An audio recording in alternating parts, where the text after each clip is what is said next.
un grand honneur pour moi de pouvoir témoigner de la remise des radios.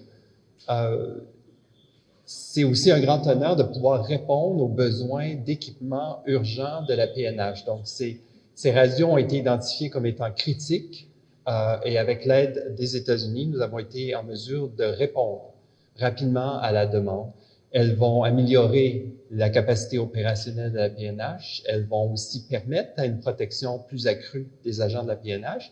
Et elles seront un outil critique pour la coordination avec la mission multinationale d'appui à la sécurité grâce à leur interopérationnalité. Merci à UNOPS qui nous a aidés à livrer ce projet important. Motorola, les États-Unis et le Canada et la PNH, c'était un effort vraiment conjoint. Nous avons réussi à les programmer de façon sécurisée et j'espère qu'elles seront un atout essentiel à l'avenir des opérations. C'est un premier pas, un pas important vers un retour à la sécurité et je sais que dans les semaines et les mois à venir, il y aura davantage d'équipements d'infrastructures qui seront remises. Donc, je pense qu'on a de bonnes raisons de se réjouir aujourd'hui. Nous savons que chaque jour, avec les efforts du gouvernement d'Haïti, avec la coopération de la communauté internationale, nous sommes en train de renforcer la capacité de sécurité haïtienne.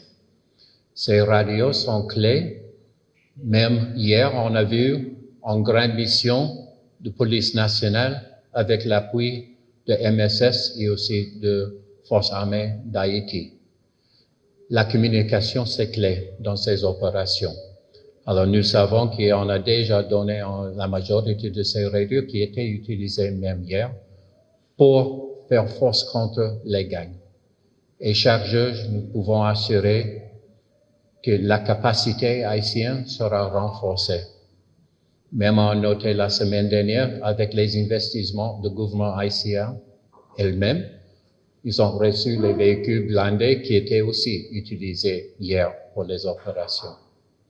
C'est un message pour les gangs que la capacité haïtienne sera renforcée, principalement avec les forces d'Haïti, mais avec l'appui de MSS et avec les autres. Et nous sommes très fiers d'être actifs.